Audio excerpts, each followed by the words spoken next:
Hello, Bob here in his uptown studio apartment in Charlotte, North Carolina.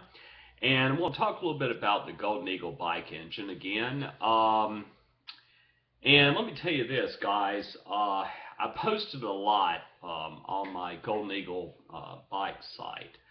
I was very, turned on by it, loved it, researched it, and found that after I put it on my bike, my own bike, not yours, but my bike, I had monumental problems. Um, and some of those you'll notice that my rim, it really was just nothing more than for my bike itself, not for an engine sitting on the back of it.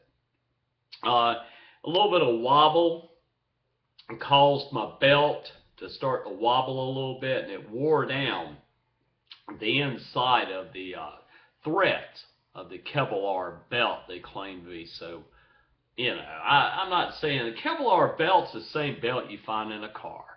I mean, hey, they can break. Trust me, they can break. I got to the point with my Golden Eagle bike engine on my bike that every time I came to a stop, I looked down, and inspect it because I was so much fear because I'd had so much problems out of that, out of the bracket, the setup, everything. When you have a plastic ring that fits over spokes, and then you put a pulley, the Kevlar belt around that, around a little baby. I mean, that gear is so tiny. It's about like that, little tiny little gear. And it fits on that. There's bound to be a problem somewhere along the line. It's bound to happen. I came across Roadbuggy motors, and I'm sorry, Roadbug motors. I don't know why I said Roadbuggy. Roadbug motors. It's a friction drive, and I'd researched it before, but really believed that roller that fits on the back of the tire would cause the tire to wear out. Well, lo and behold, I got some messages back from some of the people that have it on their bikes saying that's never happened. In other words, normal wear on your tire on the street would be the same principle of the riding it with that on the top of it. These tires, I have a Michelin tire on mine now. You can't see it because it's too low down, but I got a Michelin tire on the back of it, and it's going to hold up to that little roller. Why in the world do I want to do that? Well, guys, if you want to save some money, I'm going to tell you how to do this. Go on the Roadbug Motors site. They're going to tell you where to go to a wholesale warehouse. And you can buy a Honda engine. Okay, I got the GX35. That's plenty fast for me. I don't want to go on a bicycle and go 80 miles an hour on a bicycle. If I'm going to do that, I'll buy a motorcycle. Okay, so my thing is that Golden Eagle bike engine charges way too much. Way too much. And I got bit. But what's happened. I'm here now to tell you a better way of doing this and getting out for a lot less money.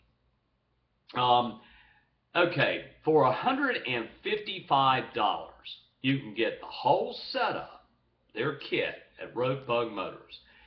They'll give you everything to put it together. They give you the drive roller that goes down on top of the tire. Now, why do I want to do this? Guys, I've been wanting to ride my bike without having to worry. I can ride this bike with assurance that nothing's going to happen. The engine might break down, which is doubtful being a Honda engine. But the way I see it, it's a better route for me to go. Now, luckily, I already have the setup that I got from a Golden Eagle bike engine.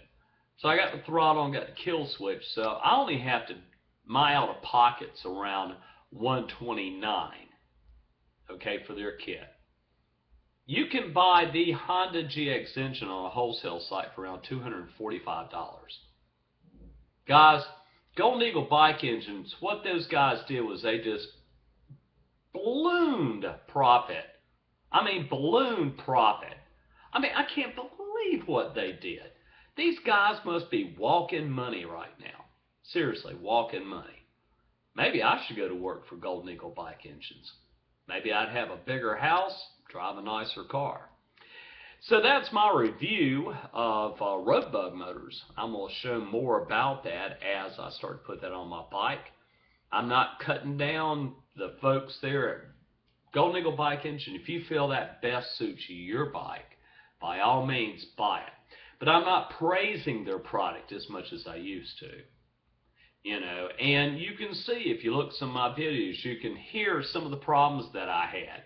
And I continue to try to, work through them. I'm going to be a Golden Eagle bike enthusiast. And after a while, I started going, dude, what are you doing? There's got to be a better way to do this. Friction drives, they go the same speed, around 20-25 miles an hour. That's plenty fast for me, and it gets me to point A to point B. The only thing, too, is here in Charlotte, North Carolina, if you go faster than that, and then you have to have a tag on your vehicle. We got a couple of scooter riders down that live here where I live. I live in a community, and a lot of us don't have a lot of money, so we get kind of subsidized living.